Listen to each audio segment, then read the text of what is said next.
Hello दोस्तों, एक बार फिर से आप सभी का स्वागत है आपके अपने यूट्यूब चैनल लक्ष्य पथ में। दोस्तों, आज बात थ्योरी ऑफ आर्यन इन्वेजन की, मतलब आर्यों के भारत में आने की जो थ्योरी दी जाती है, आज हम बात करेंगे उसके बारे में कि वो कितनी सच है या कितनी झूठ है, या क्या आपसे कोई सच छुपाया गया, या एक्चुअल में उसकी रियलिटी क्या है।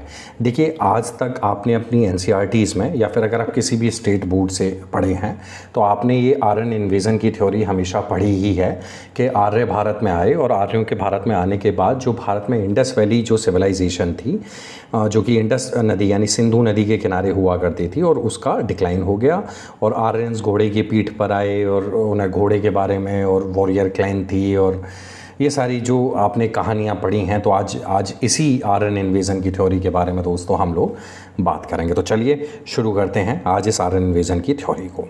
देखिए, सबसे पहले हम लोग ये जानते हैं कि आर्यन इन्वेजन की एक्चुअल में थ्योरी है क्या। देखिए, जैसा कि आप सभी अपनी स्क्रीन पे देख पा रहे हैं कि ये है सेंट्रल यूरोप हो गया, एक तरीके से यूरेशिया रीजन मान लीजिए। यहाँ से आपको दिखाया जा रहा है कि कैसे आर्यंस जो हैं वो घोड़े पर बैठकर आते हैं और यहाँ पे भारत में, यानी कि जो इंडियन सब कॉन्टिनेंट है, यहाँ पर आर्यंस भारत में आ जाएंगे। ठीक है। और जैसा कि आपको बताया गया है कि इंडो आर्यन लैंग्वेजेस जो हैं वो प्रीडोमिनेंटली जो कि आपके नॉर्थ इंडिया में बोली जाती हैं, जो पाकिस्तान या इंडिया के जो भी नेबरिंग कंट्रीज़ में बोली जाती हैं, उनमें और जो आर्यन लैंग्वेजेस हैं उनमें काफ़ी सारी रिजेंबलेंस है। जैसे देखिए, ये जो इस यानी कि जो यूरोपियन रीजन में लैंग्वेजेस बोली जाती हैं, जैसे फादर है, तो ऐसा माना जाता है कि पितृ शब्द जो होता है उससे बना फादर और मातृ शब्द जो होता है उससे बना मदर, है ना। और भी बहुत सारे रिजेंबलेंस हैं, वो आप यानी कि बहुत सारी इसमें समानताएं हैं जो आपको मिलेंगी। ठीक है। इसके अलावा आर्यन सिविलाइजेशन के बारे में ये भी आता है कि भाई चूँकि इंडस वैली सिविलाइजेशन यानी कि जो सिंधु घाटी सभ्यता के लोग थे उनको घोड़े और रथों के बारे में नॉलेज थोड़ी कम थी, तो इसकी वजह से भी समस्या थी। जो इंडस वैली सिविलाइजेशन के लोग थे वो उतने ज़्यादा एडवांस नहीं माने जाते, और ऐसा माना जाता है कि इंडस वैली सिविलाइजेशन के लोग बहुत ज़्यादा पीस लविंग हुआ करते थे in comparison of anybody else.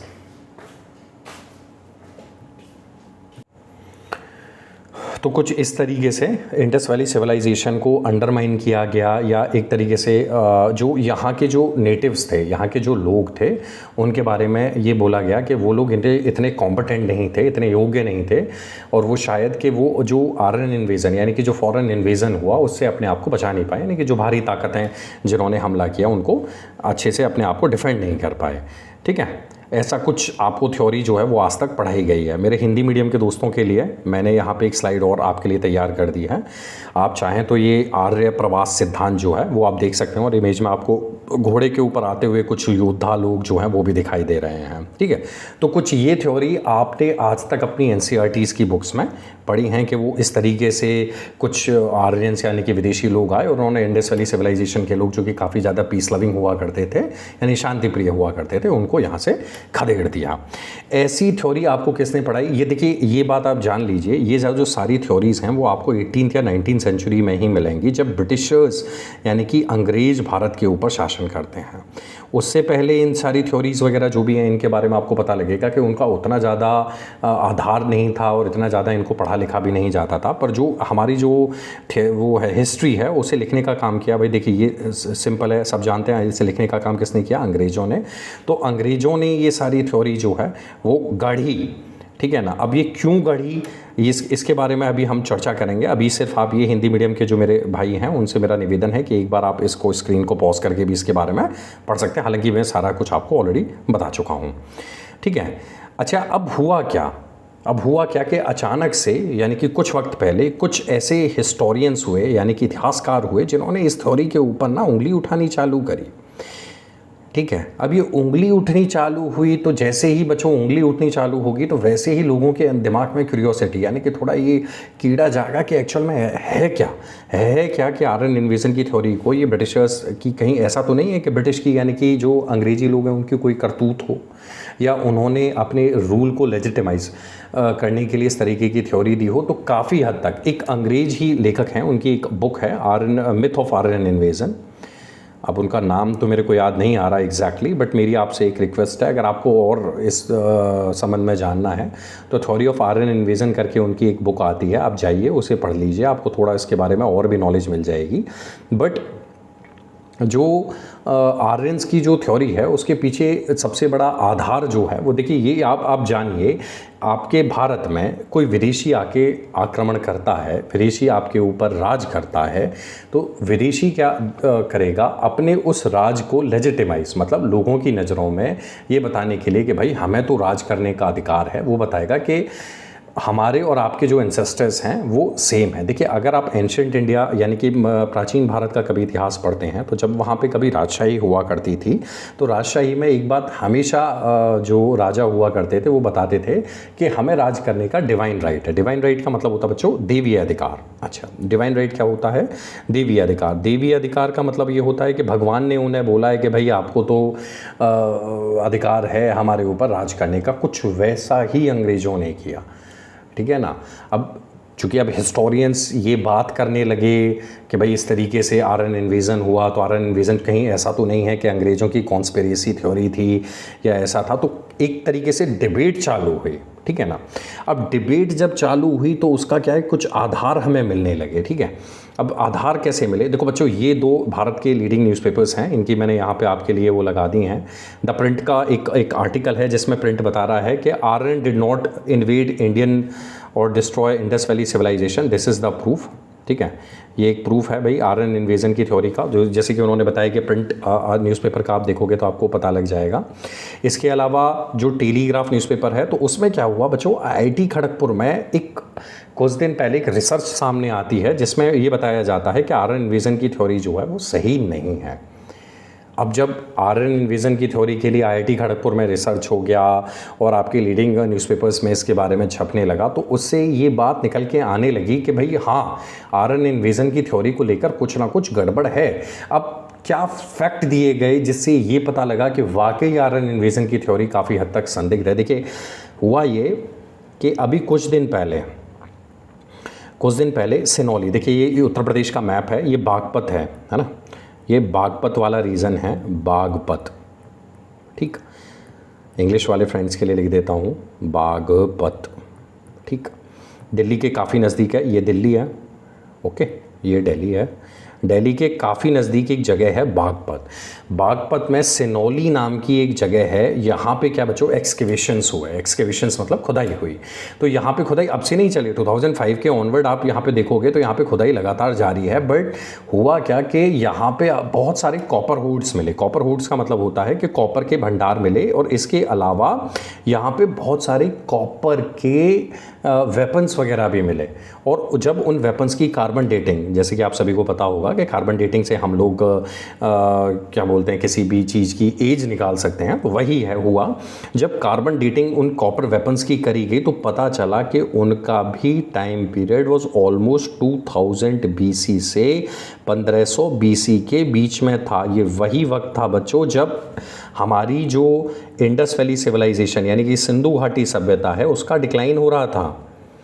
अब जब आप सोच के देखिए कि भारत में सादिकपुर सिनौली जो बागपत में है, वहाँ पर एक कोई ऐसी क्लैन रहती है या वॉरियर क्लास रहती है जो लड़ना जानती है, जिसके पास सारी चीज़ें हैं, वो अगर मौजूद है तो फिर आर्यंस कैसे आ गए भाई? आपने जो पीस लविंग थ्योरी जो बताई है कि जो इंडस वैली सिविलाइजेशन के लोग थे वो लड़ना नहीं जानते थे, तो वो तो बिल्कुल एक तरीके से झूठ हो गई, है ना। तो इस वजह से थोड़ा इस संभावना को बल मिलने लगा कि आर्यन इन्वेजन की थ्योरी शायद झूठी है, ठीक है। अब और स्लाइड्स में मैं आपको दिखाता हूँ। देखिए, ये मैंने डायरेक्ट विकिपीडिया से उठाया है। आर्कियोलॉजिकल सर्वे, जैसे कि मैं आपको ऑलरेडी बता चुका हूँ कि 2005-2006 में चालू हो गया था। हालांकि अगर आप अपने कॉम्पिटिटिव एग्जाम्स के लिए भी ये बात याद रखना चाहें तो आपके लिए बेटर है, ठीक है। इसके अलावा सिनौली सिमेट्री का मतलब ये होता है बच्चों कि जहाँ पे शवों को गाड़ा जाता है। पहले आपको पता होगा कि शवों को दफनाया जाता है ना। तो ये लेट ब्रॉन्ज एज की हैं, ठीक है। और ये उसी टाइम की हैं जब हड़प्पन सिविलाइजेशन था, लेट हड़प्पन फेज चल रहा था, जैसे कि इसमें लिखा हुआ है।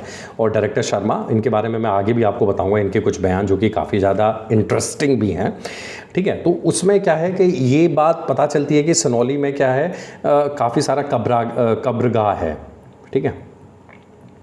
तो तो कब्रगाह में क्या हुआ बच्चों, हमें बहुत सारे क्या बोलते हैं लोगों की कब्र वगैरह मिली। अच्छा, उनकी कब्र के साथ जैसे कि आपको पता होगा इंडस वैली सिविलाइजेशन के लोग भी यानी सिंधु घाटी सभ्यता के लोगों के साथ भी था कि जब वो अपने नियर या डियर वंस को दफनाया करते थे तो उनके साथ बहुत सारी चीज़ें भी दफना दिया करते थे। तो बहुत सारे कॉपर के आपको तलवारें मिलेंगी, भाले मिलेंगे, इवन आपको क्या बोलते हैं जो तीर होते हैं ना, तीर का ये आगे वाला पार्ट बच्चों ये तक मिला है ना। और ना केवल मेल वॉरियर्स मिले हैं, आपको फीमेल वॉरियर्स भी मिली हैं, जो कि अपने आप में एक बहुत बहुत इंटरेस्टिंग बात है। और एक बहुत इम्पॉर्टेंट बात जो आपको मतलब अपने कॉम्पिटिटिव एग्जाम्स के लिए भी याद रखनी है और वैसे भी जनरल लाइफ में भी, कि सादिकपुर सिनौली से बच्चों हमको एक बहुत इंपॉर्टेंट चीज़ मिल गई और वो है चैरियट। चैरियट यानी रथ। अब हुआ क्या, एक बहुत लंबी डिबेट चल रही है हिस्टोरियंस में, क्योंकि बहुत सारे हिस्टोरियंस का ये मानना है कि इंडस वैली सिविलाइजेशन के जो लोग थे यानी सिंधु घाटी सभ्यता के जो लोग थे उन लोगों को रथ के यानी चैरियट्स के बारे में नॉलेज नहीं थी, जबकि सादिकपुर सिनौली में हमें एक पूरा चैरियट मिल गया। और वो चैरियट अगर उसके बाद क्या हुआ कि चैरियट मिलने के बाद ये फिर कंट्रोवर्सी हो गई कि नहीं चैरियट शायद बुल उसे लेके जाता होगा, इसमें हॉर्सेस नहीं आ सकते। तो उसको फिर चैरियट को 3D ड्राइंग करके ये चेक किया गया कि उसको कौन चैरियट को चलाता होगा बच्चों। तो फिर उसमें पता चलता है कि उस चैरियट को चलाने वाला वो एक्चुअली वो बिल्कुल फिट बैठती है हॉर्सेस पे। और जब हॉर्सेस के बारे में नॉलेज थी तो ये इंडस वैली सिविलाइजेशन का जो चूरन आपको चटा दिया और आपकी जो टेक्स्ट बुक्स में आपको पढ़ा दिया आज तक कि वो संभव ही नहीं है। और क्या बोलते हैं यहाँ के लोगों को घोड़ों के बारे में नॉलेज नहीं थी, तो वो काफ़ी हद तक एक तरीके का झूठ यहाँ पर साबित हो गया। ठीक है, अब ये देखिए अपनी स्क्रीन पर आप लोग देख भी पा रहे होंगे, मैंने ये इमेजेस लगाई हैं। ये कॉपर की तलवारें हैं जो मिल गई हैं, ये भाले या फिर जो आपके तीर वगैरह होते हैं उनके आगे का कुछ चीज़ें मिली हैं। देखिए ये नेक्रोपोलिस इंग्लिश में बोलते हैं, मतलब काफ़ी बड़ा कब्रगाह है, वहाँ पे काफ़ी सारी कब्र हैं, तो उनकी खुदाई करने पर ये चीज़ें मिली हैं। और चैरियट जो है वो भी मैं अभी आपको दिखाता हूँ। ठीक है, ये कुछ डॉक्टर मंजुल हैं जो कि ASI के चीफ थे, उन्होंने बताई चीज़ें। ठीक है, उन्होंने बताया कि किस तरीके से चैरियट यानी कि रथ, बहुत सारे कॉफिन्स, ताबूत और सोर्ड्स वगैरह जो हैं वो सारी चीज़ें यहाँ पे मिली हैं। अच्छा, इसके अलावा ये हिंदी मीडियम के मेरे स्टूडेंट्स और जो भी हैं मेरे भाई, उनके लिए भी मैंने ये लगा दी है कि आप एक बार ये पढ़ लें तो आपको भी बिल्कुल पता लग जाएगा। अच्छा, एक और बात, इसमें एक बहुत इंपॉर्टेंट बात लिखी है जो मैंने प्रीवियस उनमें नहीं बताई, वो ये है कि अभी कुछ दिन पहले क्या हुआ, राखी गढ़ी एक इंडस वैली सिविलाइजेशन की, जैसे कि आप सभी को पता है, राखी गढ़ी जो है वो इंडस वैली सिविलाइजेशन में एक मेजर साइट थी, है ना। और राखी गढ़ी कहाँ है बच्चों, राखी गढ़ी जो है वो हरियाणा में, ये है राखी गढ़ी। अब राखी गढ़ी में हुआ ये कि कुछ साइंटिस्ट ने क्या किया, DNA सैम्पलिंग करी, है ना। राखी गढ़ी में भी वही हमें ऐसी सिमेट्री मिली। उस सिमेट्री में जब हमने जो कंकाल जो थे उनके जब DNA टेस्ट किए तब हमें पता लगा कि जो कंकाल और जो इंडस वैली सिविलाइजेशन यानी सिंधु घाटी सभ्यता के जो वो थे और वो जो आर्यंस वगैरह का जो वो किया गया, मतलब कहने का मतलब ये है कि जब राखी गढ़ी के DNA टेस्ट वगैरह किए गए तो उनमें ये बात प्रूव हो गई कि वहाँ जो लोग रहा करते थे they have the same ancestry, उनकी तो सेम ही एंसेस्ट्री है। ठीक है ना, एक ही जीन के वंश के लोग हैं। और जब एक ही जीन वंश के लोग हैं तो भैया इसका मतलब कोई चीज़ में जीन में बदलाव ही नहीं हुआ। भाई आज के लोगों के DNA तब के लोगों के DNA जब सिमिलर आ रहे हैं तो इसका मतलब कोई बाहर से तो लोग आए ही नहीं। इसका मतलब जो भी आपका बदलाव देखने को मिला वो इंडिजेनस और एक हमारे जो नॉर्मल वक्त के साथ बदलाव होता है वही हुआ। और जो इंडस वैली सिविलाइजेशन की जो थ्योरी आपको पढ़ाई जाती है, देखिए आप कॉमन सेंस से भी बात सोच के देखिए कि एक दो बातें हैं। एक पहली बात तो ये समझिए कि अगर इतिहास में आप अपने आप को खुद ही कमज़ोर समझेंगे तो उसका सबसे बड़ा फ़ायदा ये होता है कि जो भी फॉरेन इन्वेडर है, विदेशी आक्रांता जो भी आपके ऊपर आ रहा है, तो वो इस बात का बड़ा फ़ायदा उठाएगा। क्यों? क्योंकि भाई वो तो आपको ये बता देगा कि नहीं भाई आप तो कमज़ोर थे, लड़ना आपको आता नहीं था, तो आप हमसे लड़ ही नहीं सकते। ठीक है, तो एक बात तो ये संभव है कि भाई इस तरीके से था। और दूसरी बात, सबसे बड़ा इशू जो आप ये जानिए कि इतिहास को फिर लिखा भी इसी तरीके से गया कि आपको ये बात सच्चाई मतलब कभी आपके आगे आ ही ना पाए। डिस्पाइट ऑफ वेरियस एफर्ट, लगातार एफर्ट हो रहे हैं इस बात को वो करने के लिए कि भाई राखी गढ़ी वगैरह में जो एक्सकेवेशन हुए और उससे ये बात पता लगी कि लोगों का और जो राखी गढ़ी के जो उस ज़माने में इंडस वैली सिविलाइजेशन के जो वो लोग थे उनके DNA जो हैं वो सेम हैं, यानी कि कोई भी लोग बाहर से नहीं आए, सभी हमारे थे, पर उसको अंडरमाइन कर दिया गया। ठीक है, तो ये कुछ ऐसे फैक्ट्स थे जो शायद आपको पता होने ही चाहिए। ठीक है, ये वीडियो मैंने बनाया, समरजीत सिंह। ठीक है, अगर ये वीडियो आपको पसंद आए तो प्लीज़ हमारे इस चैनल को लाइक करें, हमारे चैनल को सब्सक्राइब करें, वीडियो को लाइक करें और अगर अपने दोस्तों को ज़्यादा से ज़्यादा शेयर करें। और अगर आपको कोई और सजेशन है तो प्लीज़ कमेंट सेक्शन में कमेंट ड्रॉप करें। Thank you very much. जय हिंद, जय भारत।